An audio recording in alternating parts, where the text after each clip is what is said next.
What your favorite World Cup legend says about you. Pelé. Okay, first things first. Did you see him play live? No, exactly. You know him from those TikTok highlights every 2 weeks where he scores impossible black and white goals. And comments say, today's players can't fill his shoes. There are two types of people who have Pelé as their favorite World Cup legend. Those who are older than Pelé himself, which I doubt anyone here is, but they saw him play and they're right about everything. And the 19-year-olds who picked him as their favorite just to seem interesting in a discussion. And if you're in the second group, we know it, you know it, everyone knows it. But hey, you do have the stats. 3 World Cups, first goal in a final at 17 years old, and that 1,000-goal stat that nobody fully buys. You mention it every time, and the worst part is it works. We can't deny it. No one can argue against the 3 World Cups. Diego Maradona. Are you one of those who said the hand of God was a legal goal? Or worse, are you one of those who said it was fair? Because the English deserved something like that because of the Falklands? There's a difference between being a fan and rewriting history, and you crossed it long ago without noticing. Yet, you're also the type who stops whatever you're doing and goes silent whenever the second goal against England is shown. Because that goal has no answer, that goal ends any discussion. You define yourself by seeing Maradona not as a player, but as a character out of a novel. A genius who couldn't control himself. The hero who was also his own worst enemy. And you find that more fascinating than any record. You probably also cry every November 25th, and we won't blame you for that. Ronaldo Nazario. You always say, that's the real Ronaldo whenever you see him, especially if someone brings up Cristiano Ronaldo nearby, as if it's a serious offense. For you, R9 is the best striker that has ever existed. And you have arguments. Good arguments. 2 World Cups. 8 goals in 2002, both knees destroyed, and he came back just the same. That's your main argument, and it's not a bad one. You know, there's also a part of you that opens YouTube at 3 a.m., searches Ronaldo Nazario best plays, and gets lost for an hour. It's okay, we get it. Everyone does it. Admit it, Zinedine Zidane. You're one of those who say football is an art, valuing how it's played over goals or titles. You use Zidane as an example of how football should be.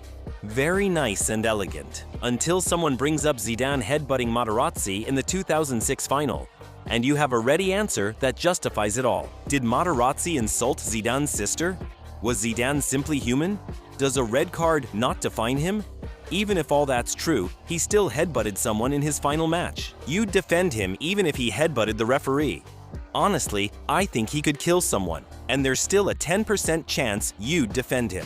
Just Fontaine, 13 goals in a single World Cup, the record that has stood for almost 70 years without being broken. And you know it. Of course you know it. You know it because you specifically memorized it to use in World Cup conversations, just to see everyone else's reactions. When people claim Messi or Ronaldo are the best scorers ever, you remind them just Fontaine scored 13 goals in 1 World Cup.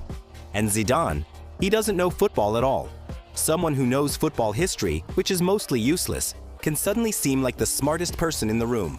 Paolo Rossi. If Paolo Rossi is your World Cup legend, it's likely because someone older told you about him. A father, uncle, or grandfather. No one discovers Paolo Rossi alone. Someone always introduces you to him, and when you hear the story, you're left speechless. 2 years suspended for a scandal. No goals in his first 3 World Cup matches, then 6 in 3 games, including a hat-trick versus Brazil. It's the greatest comeback story in sports tournament history. You're right to defend it, but when you tell it, you've already dramatized it. It almost seems like Rossi was coming from prison, war, and injury all at once. I get you, but reality doesn't matter now. The legend is better. Gerd Müller. You think modern soccer overvalues everything and that true penalty box strikers are gone. Gerd Müller. 14 goals in 2 World Cups. None of those goals were beautiful. None needed to be. Half-turn finishes. Goals scored with grit, with pure instinct. And that's exactly what you value, not the spectacle. Efficiency, you're probably like that at work too. No frills, no unnecessary meetings. You arrive, do what needs to be done, and leave, like Müller, into the box and score. No more talk. For you, Müller perfectly represents a gentleman who does his job and then steps aside. Miroslav Klose. 16 goals in 4 World Cups, the top scorer in the history of the tournament until a few weeks ago when Messi surpassed him. And yet, when you say that your World Cup legend is Klose, people look at you as if you said something strange. Because Klose wasn't spectacular. He didn't have Ronaldo's charisma or Maradona's magic. He was simply the one who scored the most when it mattered most. You get it. And you don't care if others don't. That in itself already says a lot about you. You're one of those who don't need validation, who know they're right even if no one else sees it yet. And Klose being the top scorer in the World Cup is reason enough.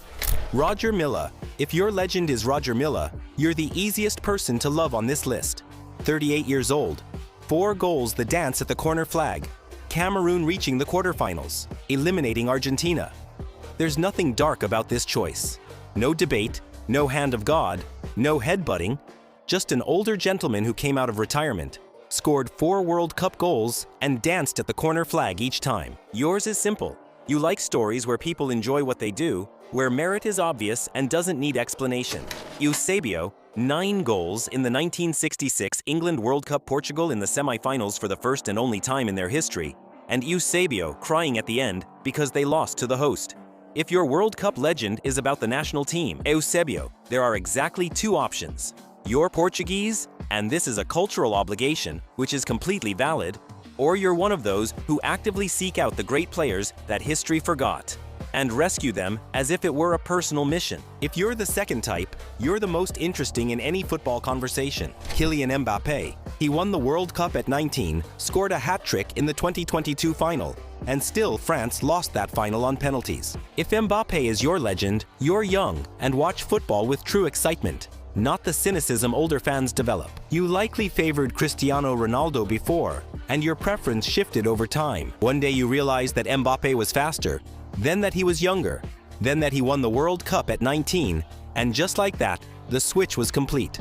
Don't call it betrayal, call it evolution. What defines you most is believing the best is yet to come.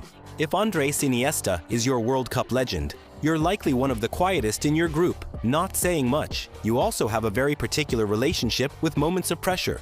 While others get nervous, you perform better, as if the chaos around you activates you instead of paralyzing you.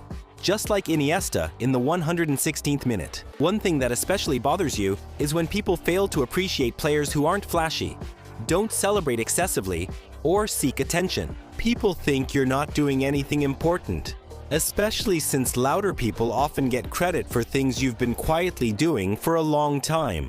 Iniesta lifted his shirt after scoring to dedicate the goal to Dani Jarque, his teammate who had died a year earlier. When you talk about him, you always mention the gesture, not the goal. That says a lot about you. Garrincha with his crooked legs. One turned inward, the other outward. The doctors said he would never be able to play professional soccer, and he won 2 World Cups. If your World Cup legend is Garrincha, you'll clash with serious people. Those who discuss tactics, systems, positioning, and view soccer as a problem to solve. For you, soccer isn't a problem, it's a celebration. And Garrincha was exactly that. In 1962, Pelé got injured in the second match, and everyone thought Brazil was finished. Garrincha said otherwise on the field, and carried Brazil to the title all by himself. 6 matches, 4 goals, 3 assists, the award for best player of the tournament, and a smile on his face for the full 90 minutes of every game. What you like most about him isn't the stats, but the videos, where he dribbles past a defender, goes by again, then looks at the crowd as if asking if they noticed. Like a kid playing in the street who doesn't care about the score. There's a statistic about Garrincha that you always bring up. In every World Cup match he played, Brazil never lost. Not a single one. Like and subscribe if you're still watching, and check out thousands more great videos by clicking the playlist on the screen.